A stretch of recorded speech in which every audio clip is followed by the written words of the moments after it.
के 75 किलोमीटर करीब इजराइल का विध्वंसक हथियार तैनात। कतर से भी भयानक हमला, गाजा को भूल जाएंगे एर्दोआन।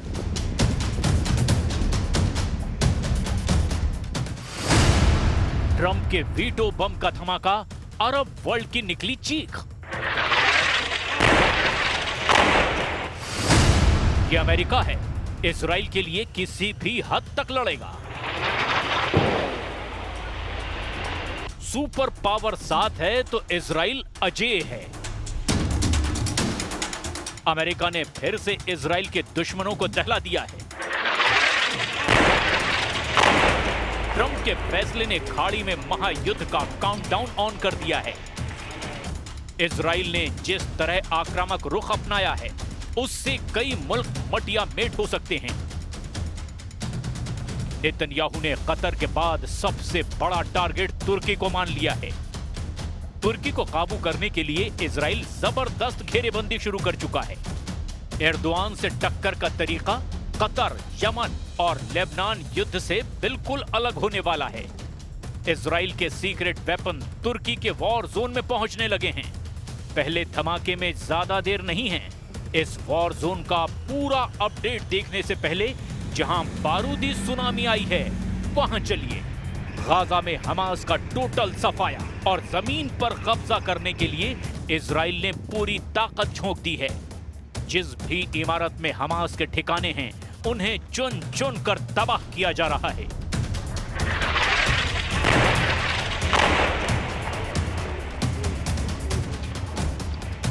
आसमान से इजरायली फाइटर जेट मिसाइलों की बरसात कर रहे हैं, तो गाजा में मौजूद इजराइल की पैदल सेना टैंक और तोप से बारूदी जलजला ला रही है।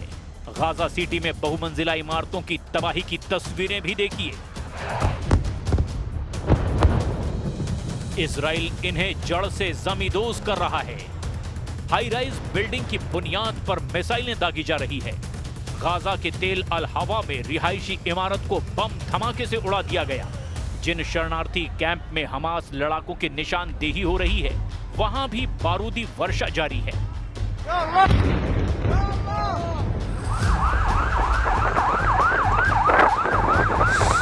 इजराइल के हमलों से भड़के हमास ने आत्मघाती लड़ाकों को मोर्चे पर तैनात किया है। कई जगहों पर आमने सामने की जंग हो रही है, लेकिन इजराइल अपने मिशन में बहुत जल्द कामयाब होता दिख रहा है, क्योंकि अमेरिका ने इजराइल को वीटो पावर दे दी है। यूनाइटेड नेशन सुरक्षा परिषद में 10 निर्वाचित सदस्यों ने गाजा में तत्काल और स्थायी युद्ध विराम की मांग की थी। 15 सदस्यों में अमेरिका को छोड़कर सभी 14 सदस्यों ने प्रस्ताव को समर्थन दिया। सुपर पावर ने संयुक्त राष्ट्र सुरक्षा परिषद में गाजा में तत्काल और स्थायी युद्ध विराम के प्रस्ताव पर वीटो कर दिया। यूएन सुरक्षा परिषद में सभी 5 स्थायी सदस्यों के पास वीटो की शक्ति है। कोई प्रस्ताव तभी पास होता है जब सभी उस पर सहमत होते हैं और कोई वीटो नहीं करता। ट्रंप ने इजराइल को वीटो पावर दी है। इसे नेतन्याहू को किसी पर भी हमला करने की परमिशन समझा जा सकता है। इसका मतलब इतना भर नहीं कि इजराइल जब तक गाजा में युद्ध जीत नहीं जाता, हमास को मिटा नहीं देता, बंधकों की रिहाई नहीं होती, तब तक ये बारूद बरसता रहेगा। तब तक तबाही मचती रहेगी। युद्ध इसके आगे भी जाएगा। इजराइल के सभी दुश्मनों के सरेंडर तक ये घमासान जारी रहेगा।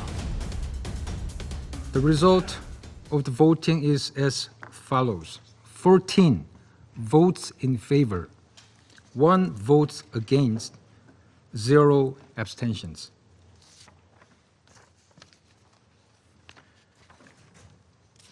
The draft resolution has not been adopted, owing to the negative vote of a permanent member of the Council. Trump के स्टैंड से अरब कंट्री ईरान और तुर्की तिलमिला उठे हैं। खासकर ईरान ने सुपर पावर और इजराइल के खिलाफ लड़ाका ग्रुप को एक्टिव कर दिया है। इजराइल पर हूथी फाइटर्स ने जोरदार हमले शुरू कर दिए हैं।